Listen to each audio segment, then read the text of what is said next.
Hi అండి, అందరూ ఎలా ఉన్నారు? బాగున్నారా? మేమైతే చాలా బాగున్నామండి. ఈరోజు మీకు కాజు మష్రూమ్ కర్రీ ఎలా చేసుకోవాలో చేసి చూపిపోతున్నాను చూడండి. నేను ముందుగా 2 ప్యాకెట్స్ మష్రూమ్ ప్యాకెట్స్ అయితే తీసుకున్నాయి. ఫ్రెష్గా బాగున్నాయండి. వీటిని నీట్గా అయితే శుభ్రం చేసుకోవాలి. అలాగే ఒక మష్రూమ్ నేను 2 సగాలు అయితే చేసుకుంటున్నాను. ఇలా చేసుకుంటేనే కర్రీలో మష్రూమ్ అనేది కనిపిస్తూ బాగుంటుందండి. మనం మరీ సన్నగా అయితే కట్ చేసుకోకూడదు. అలాగని మనకు అసలు అది కర్రీలో కూడా బాగా అనిపించదు. చూసారు కదా, నేను ఒక మష్రూమ్ని 2 సగాలుగా కట్ చేసుకున్నాను. అలాగే మసాలా కోసము 2 ఎండుమిర్చి, కొంచెం అల్లము, కొంచెం తెల్లగడ్డ, అలాగే చెక్క, మొగ్గ, అనాస పువ్వు, యాలకులు అన్నీ అయితే వేసుకున్నాను. కొంచెం సోంపు, అలాగే కొంచెం ధనియాలు, ఒక 7-8 జీడిపప్పు పలుకులు అయితే తీసుకున్నాను. చూసారు కదా, మనము అదేవిధంగా ఒక పెద్ద మీడియం సైజ్ ఆనియన్ అయితే చాప్ చేసి పక్కన పెట్టుకున్నాను. అలాగే టమోటాను కూడా చాప్ చేసి పక్కన పెట్టుకున్నాను. అదే ఒక కడాయిలో ఆయిల్ వేసుకొని, ఆయిల్ హీట్ ఎక్కిన తర్వాత అందులో ఒక బిర్యానీ ఆకు అయితే చుంచి వేసుకున్నాను.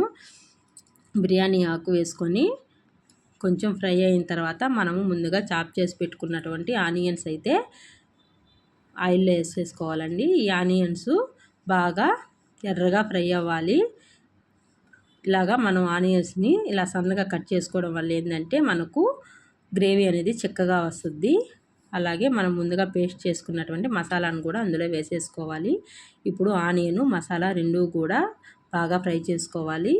ఆయిల్ పైకి తేలే విధంగా మసాలానంతా ఫ్రై చేసుకొని, చూసారు కదా, మనకు బాగా ఫ్రై అయిపోయిందండి మసాలా అయితే.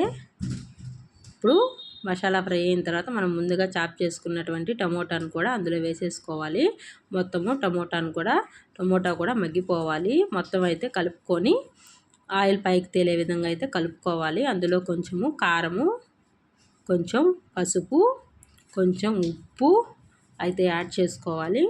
మొత్తం గరిటతో కలుపుకొని, చూసారు కదా, ఈ కర్రీ మనకు రైస్లోకి కానీ చపాతీలోకి కానీ అన్నిటిలోకి బాగుంటుందండి. చాలా టేస్ట్గా ఉంటుంది. అలాగే మీరు కూడా ట్రై చేయండి. చూసారు కదా, తర్వాత నేను ముందుగా కట్ చేసుకున్నటువంటి మష్రూమ్స్ని అందులో వేసేసుకొని గరిటతో మష్రూమ్ అంతా ఇట్లాగా కలుపుకోవాలండి.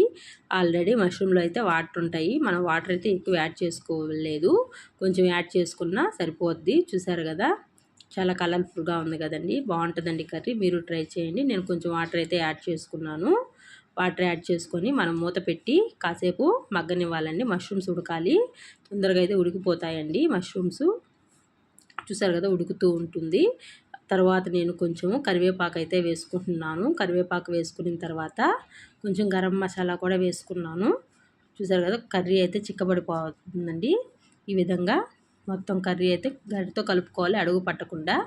చూసారు కదా, అలాగే సింపుల్గా అయితే చేసుకోవచ్చండి ఈ కర్రీని. ఇంట్లో ప్రతి పిల్లలు కూడా ఇష్టపడతారు. అలాగే మీరు ట్రై చేయండి. మన ఛానల్ కనుక నచ్చినట్టయితే లైక్ చేయండి, షేర్ చేయండి, సబ్స్క్రైబ్ చేసుకోవడం మర్చిపోకండి ప్లీజ్. Thank you.